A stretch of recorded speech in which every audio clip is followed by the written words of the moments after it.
So we continue with our screencast of lecture 2, starting at slide 7, talking about sampling distributions. Often in statistics and hypothesis testing, we're concerned about questions about a sample of scores, the statistics summarising the scores of, say, a group of MSc students, rather than questions about individual scores, those of a particular individual student. And to ask these questions, we need to know about sampling distributions. And the sampling distributions are those reflect for a particular statistic, such as a mean, the statistic that we're interested in.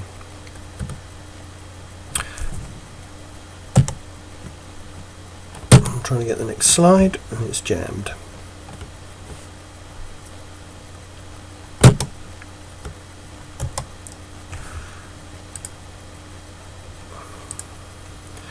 Okay, so imagine we have a population who we know the mean score on some particular psychological test, and we know it's 40 in this example. Imagine then that we test a sample of individuals of interest, perhaps they have a particular neurological or psychopathological or psychiatric or other kind of condition, and we test them on this test. We calculate the mean of their individual scores, and it comes out to be 46. We are interested in and would like to know the answer to a question about whether this mean score for the sample, 46, is sufficiently different from 40, so we might conclude that that sample is unlikely to have been drawn from the normal population. Therefore, it is likely to have come from some different kind of population, at least in respect of the variable we're measuring. So to do this, we need to know about the sampling distribution of the sample statistic, which in this case is the mean. So the sampling distribution is the frequency distribution of the sample statistic across many different samples. So it's a distribution that allows us to calculate the likelihood or the probability of our sample having a particular value if that sample had been drawn from a normal distribution. So moving to the next slide. So we might want to know about a group of 36 participants whom we've tested, and their IQ are measured, and the average for that group of 36 on IQ is 106.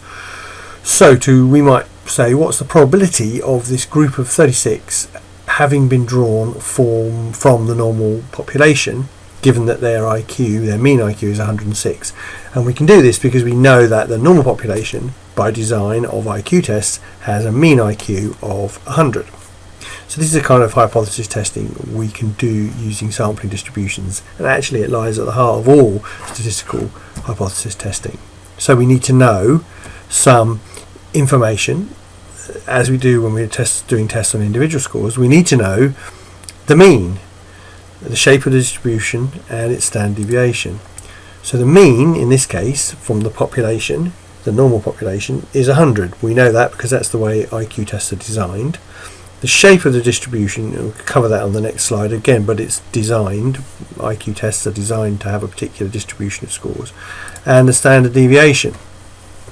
So if we take a population which has a mean of 100 and a standard deviation of 15, a typical IQ test, then we can use computers to repeatedly draw random samples from a normal distribution which has these properties, and we can sample 36 scores, and then each time we take a sample we calculate the mean and we record it, and we can do this thousands of times and plot a distribution of the means.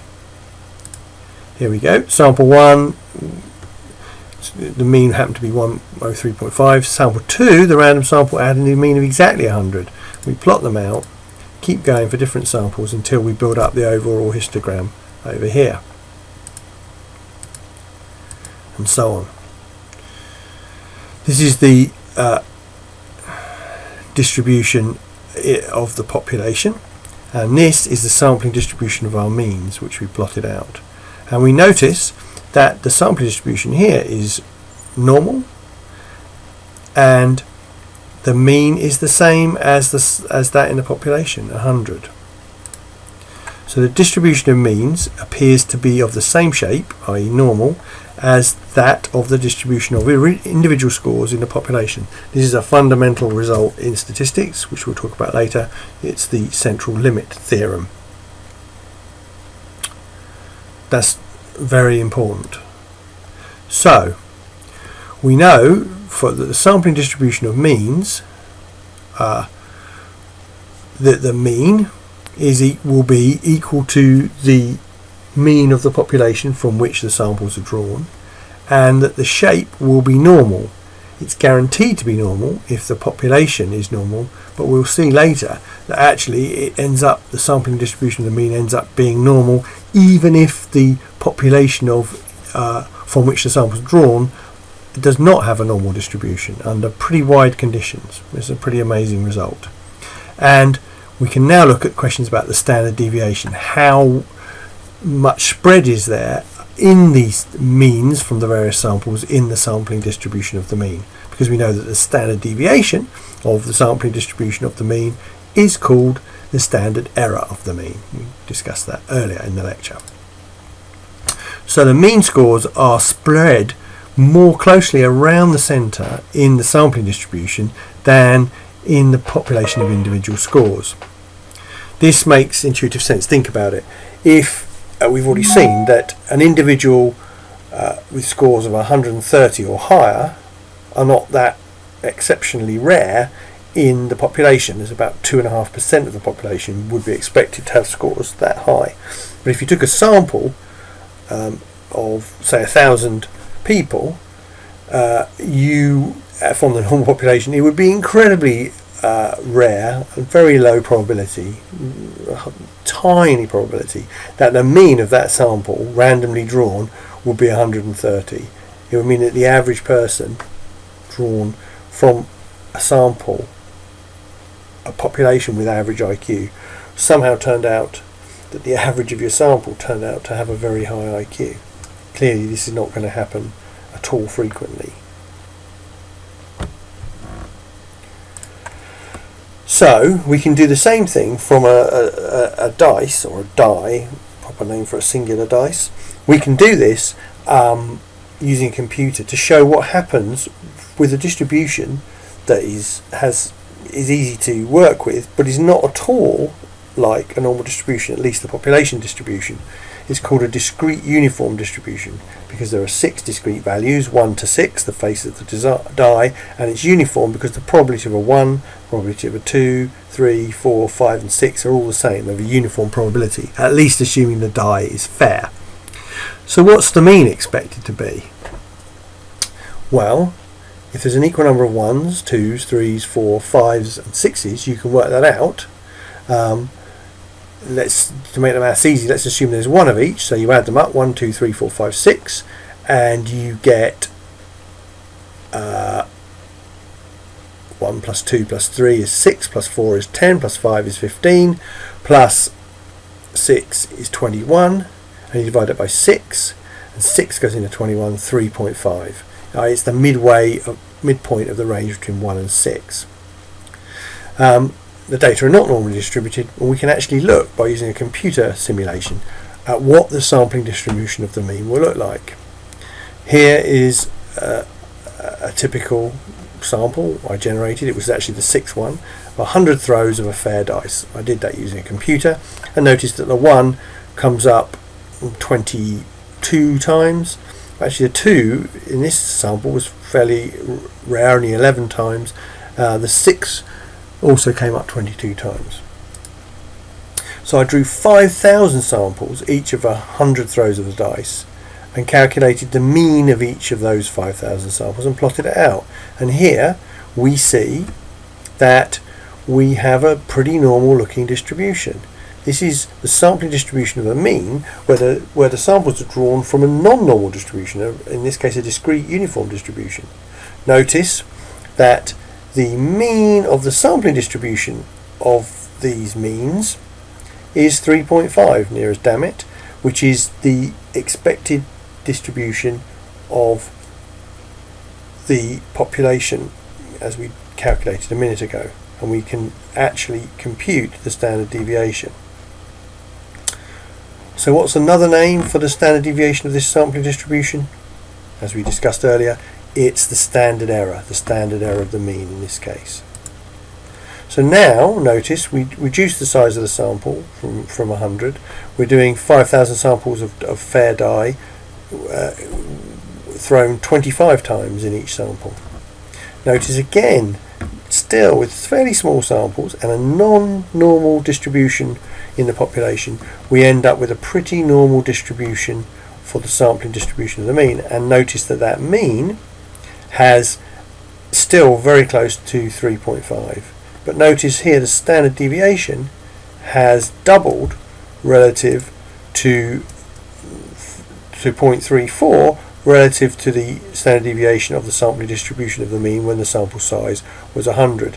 So as the sample size goes up, the standard deviation of the sampling distribution of the mean, the standard error of the mean, goes down. We take it further, and actually now we've got samples of just 10 throws of the dice.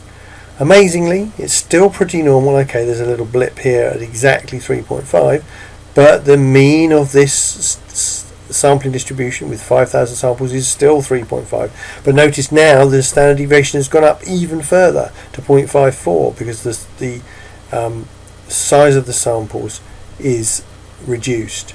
So there seems to be a relationship that the standard deviation of the sampling distribution of the mean, the standard error of the mean, is inversely proportional in some relation to the size of the sample.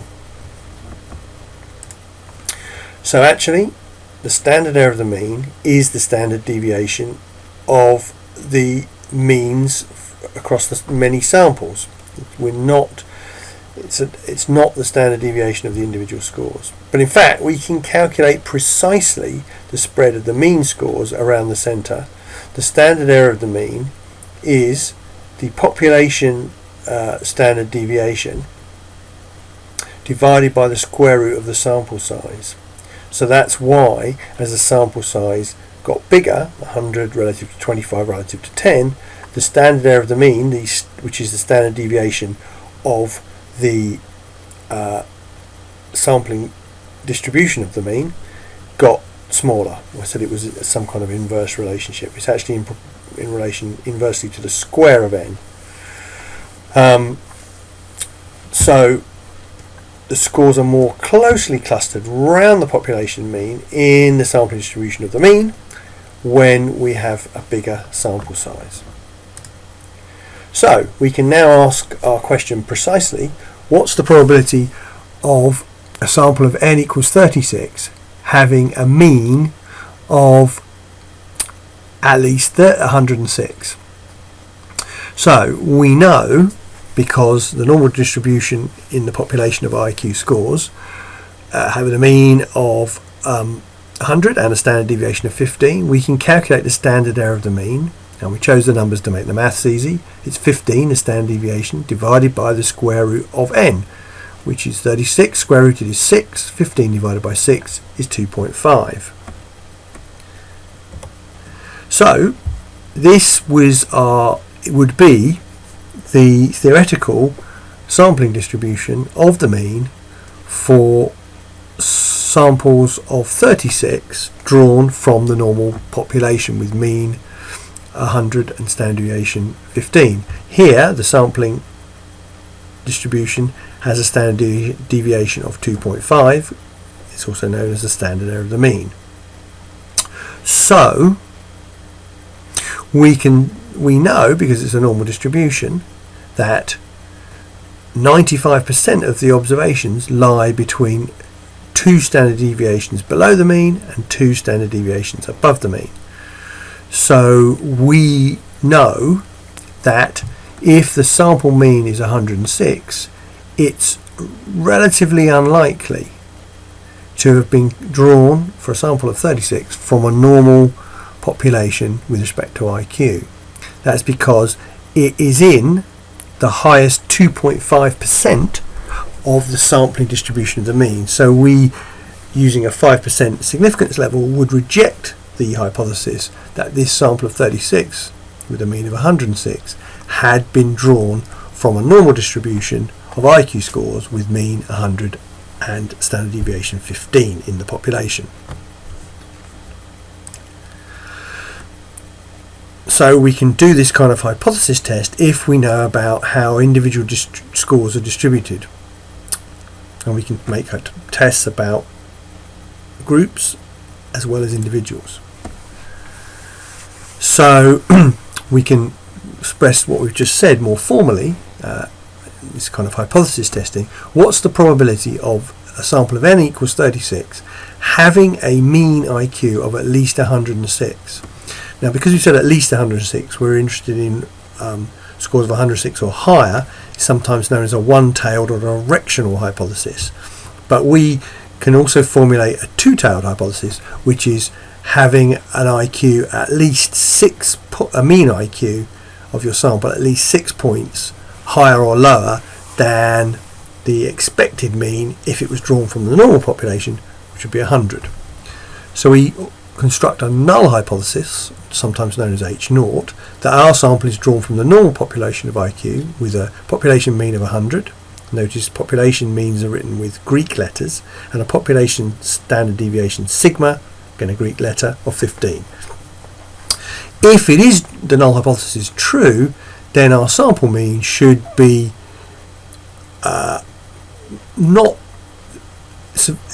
that different from the population mean. It should be within a reasonable amount of sampling error that we'd expect by chance, and we define that with the 95%, the 5% significance level. Our alternative hypothesis, sometimes known as H1, is that our sample of 36 having this mean is not drawn from the normal population, because the mean that we observe, in this case 106, is sufficiently different from the expected mean 100 to be unlikely to have come from the normal population under the null hypothesis. And we define unlikely statistically as 5% or less. So if the sample we've got has a probability, if the null hypothesis is true, of having been drawn from the normal population, the probability being less than 5%, then we conclude that we can't safely retain the null hypothesis because the chance is too small, and we then favour the alternative hypothesis. So, another important way to express statistical tests is to talk about confidence limits. These are intimately related with the significance testing that we've done, but provide a different way of looking at the data. So what we can do is put 95% confidence limits. Again, we're using the 5%/95% standard statistical criterion. So the 95% confidence limits are the range in which 95% of the sample means will fall under the null hypothesis. So the null hypothesis is that we've drawn from a normal population with mean mu equal to 100, and the sampling error, the standard error of the mean, which we calculated earlier, was 2.5. This is based on samples of 36 with a standard deviation in the population of 15. So we can do the calculation and work out the 95% confidence limits, and we've talked about two standard deviations, and actually more precisely it's 1.96 for the 95% 5% limits.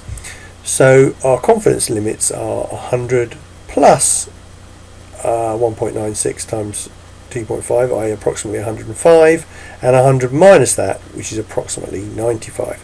So the 95% confidence limits for samples of 36 having been drawn from the normal population with respect to IQ scores is something between 95 and 105. So if your sample lies outside those confidence limits, we reject the null hypothesis, but if the sample mean lies within those confidence limits, it didn't in our case, but say we'd got a sample mean of 98, then we can't reject the null hypothesis, and we have to say it's possible that the sample was drawn from the normal population. So just to reiterate, our value of 106 lies outside those confidence limits, which is why we've rejected the null hypothesis at the 5% significance level. I'm going to stop the recording now, and we'll finish off this lecture in a final recording. We'll talk about some actual statistical tests based on these principles. I'll return with another screencast later.